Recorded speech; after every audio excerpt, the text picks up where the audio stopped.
In my channel ask education. मैं हूं आरती। ठीक है, मैंने आपको यहाँ पे क्या बताया था प्रीवियस वीडियो में, इंडियन करेंसी मैं आपको पढ़ा रही थी, जिसका अब नेक्स्ट पॉइंट्स मैं इस वीडियो में आपको बताऊंगी। तो मैं यहाँ पे सबसे पहले आपको ये बता दूं कि सिक्कों की ढलाई करने का सबसे पहले अधिकार किसको होता है? भारत सरकार को होता है। सिर्फ और सिर्फ भारत सरकार के पास ये पावर ऑफ अथॉरिटी होती है कि वो सिक्कों की ढलाई कर सके। ठीक है, चलिए हम यहाँ से स्टार्ट करते हैं। देखिए 1950 ब्रिटिश लिखा हुआ है, इसका मतलब क्या है कि 1950 तक सिक्कों की आपूर्ति ब्रिटिश द्वारा की जा रही थी। ठीक है, और हमारा भारत आजाद कब हुआ है? 1947 में। आजादी के बाद भी सिक्कों की पूर्ति ब्रिटिश के थ्रू की जा रही थी हमारे भारत में, 1950 तक की जा रही थी। ठीक है, उसके बाद पहली बार हमारी कंट्री में सिक्कों की ढलाई की गई। कहाँ? 1950 में। 1950 से लेकर 1964 तक एक ही प्रकार के सिक्कों की ढलाई हमारे भारत में की गई है। और जिन सिक्कों की ढलाई हमारे भारत में की गई है और वहां पे जिन धातुओं का यूज किया गया, उपयोग किया गया, वो कॉपर अर्थात तांबे का यूज किया गया। जैसा कि प्रीवियस वीडियो में मैंने आपको बताया था कि तांबे के सिक्के, सोने के सिक्के, तो ये कोई नई धातु नहीं आई हुई थी कि जिसका यूज किया जा रहा था। ठीक है, तो 1950 से 64 तक हमारे भारत में जिन सिक्कों की ढलाई की गई, उसमें जिन धातुओं का उपयोग किया जाता था वो कॉपर के हुआ करते थे। फिर 1964 में पहली बार जिन सिक्कों का उपयोग किया गया, धातुओं को चेंज किया गया, तो कॉपर को रिप्लेस कर दिया था एल्युमिनियम ने यहाँ पे। ठीक है, 1964 में फर्स्ट टाइम एल्युमिनियम का सिक्कों की ढलाई में यूज किया गया। जो सिक्के मार्केट में लॉन्च हुए वो एल्युमिनियम के हुए। फिर उसके बाद 1988 में सिक्कों का जिसमें जिन धातुओं का यूज किया गया वो स्टेनलेस स्टील के सिक्के मार्केट में आए हैं। जस्ट लाइक प्रेजेंट कॉइन, जैसा कि आज के हम वर्तमान सिक्कों का यूज करते हैं, तो वो स्टेनलेस स्टील के सिक्कों का ही यहाँ पे यूज किया जाता है। एक बात यहाँ पे थोड़ा सा और क्लियर कर दूं मैं कि स्टेनलेस स्टील के जो सिक्के यूज में लाए जाते हैं, जिन सिक्कों का हम उपयोग करते हैं, उन सिक्कों को, उन स्टील्स को, उन जो धातुओं का, जिन धातुओं का सिक्कों के रूप में उपयोग किया जाता है, उसको सिक्कों के आकार में ढालने के लिए कई प्रोसेस से होकर गुजरना पड़ता है। और ये प्रोसेस क्या कहलाती है? आपकी इलेक्ट्रोलाइसिस। ठीक है, अर्थात विद्युत अपघटन की प्रक्रिया कहलाती है। कौन सी प्रक्रिया? जिन धातुओं में सिक्कों की ढलाई की जाती है, जिस रूप में, जिस धातु को सिक्के के फॉर्म में चेंज किया जाता है, इस प्रोसेस को क्या बोला जाता है? इलेक्ट्रोलाइसिस बोला जाता है। और जब इन धातुओं की ढलाई की जाती है, इसको इलेक्ट्रोलाइसिस फॉर्म में चेंज किया जाता है, ये प्रोसेस ओवरऑल चलती है, तो जब इन कारखानों में ये प्रोसेस चलती है तो वहाँ पे बहुत ज़्यादा हीट होती है।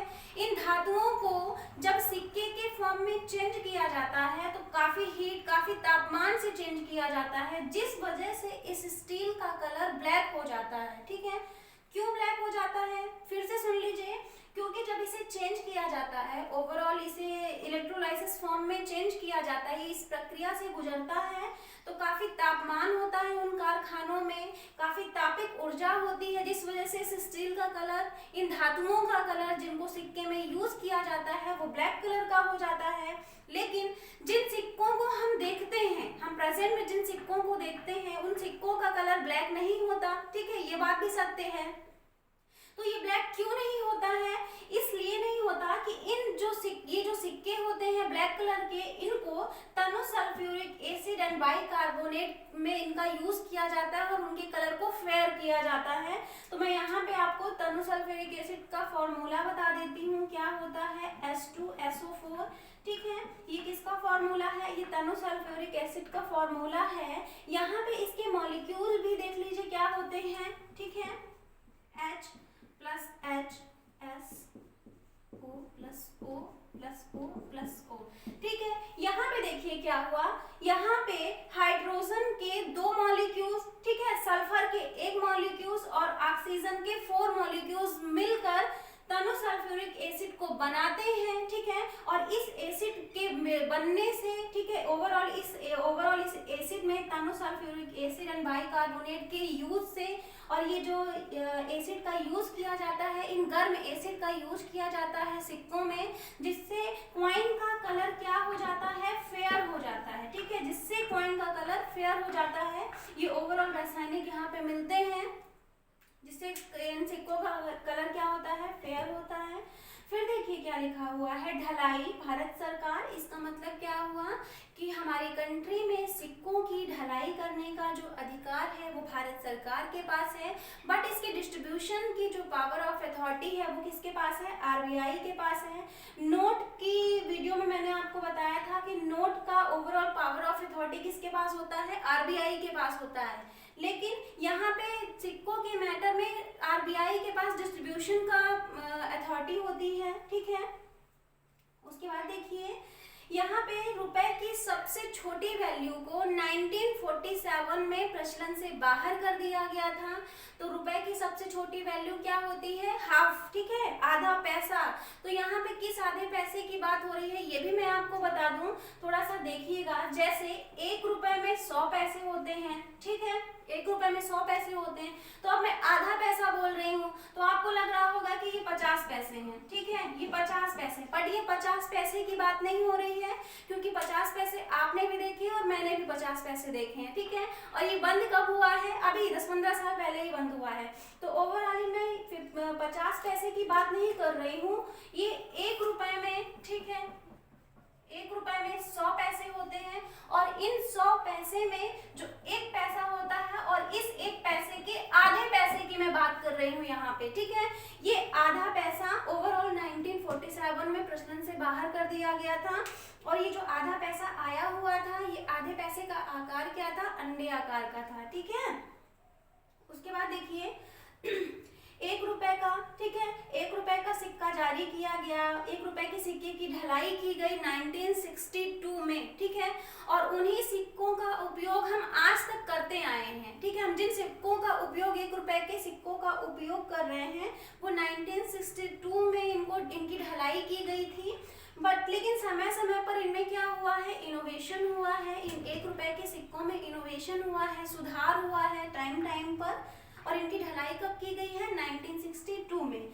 फिर उसके बाद 2 रुपए के सिक्के की बात कर लेते हैं। देखिए क्या लिखा हुआ है, 2 रुपए का सिक्का 1982 में सबसे पहली बार, फर्स्ट टाइम 1982 में 2 रुपए का सिक्का जारी किया गया था, और 1996 में 2 रुपए का एक ऐसा भी सिक्का जारी किया गया है भारत सरकार द्वारा, जिसमें पहली बार सुभाष चंद्र बोस की आकृति को ढाला गया है बैक साइड, सिक्के के बैक साइड में। ठीक है, उसके बाद देखिए 5 रुपए के सिक्के की बात कर लेते हैं, जो 1992 में आया हुआ है।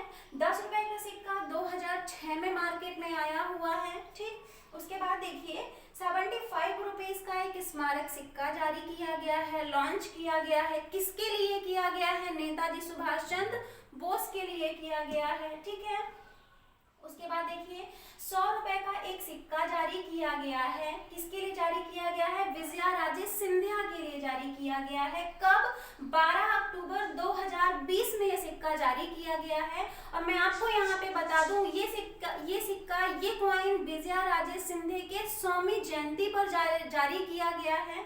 ठीक है, और ये कहाँ पे जारी किया गया है, ये ग्वालियर के, ये विजया राजे सिंधिया कौन है, ये ग्वालियर के किले के जो लास्ट महाराज थे, जीवाजी राव सिंधिया की वाइफ है ये, और इनके 100वें जन्मदिन पर ये जारी किया गया है। तो इससे बात स्पष्ट हो जाती है कि इनका डेट ऑफ बर्थ क्या होगा, 12 अक्टूबर 1919। ठीक है, उसके बाद देखिए क्या लिखा हुआ है, 125 रुपीज मीन्स 125 रुपए का एक और स्मारक सिक्का जारी किया गया 24 अक्टूबर 2020 को।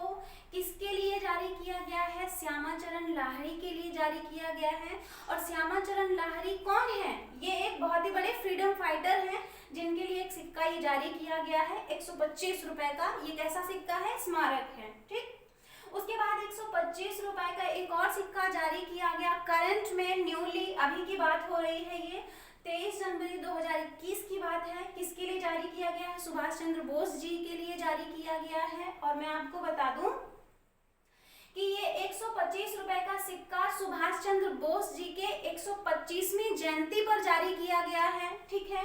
और ये कहाँ पे जारी किया गया है, ये कलकत्ता, ये ठीक है, कलकत्ता का विक्टोरिया मेमोरियल में जारी किया गया है। भारत के प्रधानमंत्री नरेंद्र मोदी जी द्वारा ये जारी किया गया है। और इनका डेट ऑफ बर्थ क्या है, 23 जनवरी 1897, ठीक है। और यहाँ पे प्रधानमंत्री जी ने एक और अनाउंसमेंट किया था। अनाउंसमेंट क्या था कि 23 जनवरी को अब से पराक्रम दिवस के रूप में मनाया जाएगा, ठीक। उसके बाद देखिए बात कर लेते हैं टकसाल की, ठीक है। टकसाल क्या होते हैं, टकसाल वो कारखाने होते हैं जहां पर सिक्कों की ढलाई की जाती है, उसे टकसाल बोला जाता है, ठीक है। और भारत में अभी प्रेजेंट में हमारी कंट्री में 4 ऐसे टकसाल हैं जहां पर सिक्कों की ढलाई की जाती है, ठीक। पहला क्या है, मुंबई, मुंबई में एक ऐसा टकसाल है, ठीक है। फिर नोएडा, सैफाबाद, कोलकाता, अलीपुर में है। और मैं आपको बता दूं कि जो ये टकसाल हैं, यहाँ पे सभी टकसालों को कुछ सिंबल दिया गया है जो कि कॉइन में देखने के लिए मिलता है। आप कॉइन में बैक साइड देखिएगा, आपको ये जरूर ये जो चिन्ह है, ये आकृति है, ये देखने के लिए मिलेगी। तो मैं आपको बता दूं, मुंबई में जो जिन सिक्कों की ढलाई की जाती है, मुंबई के टकसाल में उनको डायमंड की आकृति दी गई है, ठीक है। और नोएडा यूपी के टकसाल में जिन सिक्कों की ढलाई की जाती है उनको डॉट का सिंबल दिया गया है, ठीक है। उसके बाद सैफाबाद, चोरियापल्ली मीन्स हैदराबाद में जिन सिक्कों की ढलाई की जाती है, हैदराबाद के टकसाल में उनको स्टार का सिंबल दिया गया है वहाँ पे। और कोलकाता के टकसाल में, कोलकाता में जो टकसाल है वहाँ पे जिन सिक्कों की ढलाई की जाती है वहाँ पे किसी भी प्रकार की कोई भी सिंबल यहाँ पे नहीं दिया गया है, ठीक है। चलिए ओवरऑल आज भी आपका ये वीडियो, ये लेक्चर कंप्लीट होता है। चलिए मिलते हैं नेक्स्ट वीडियो में नेक्स्ट टॉपिक के साथ। ओके।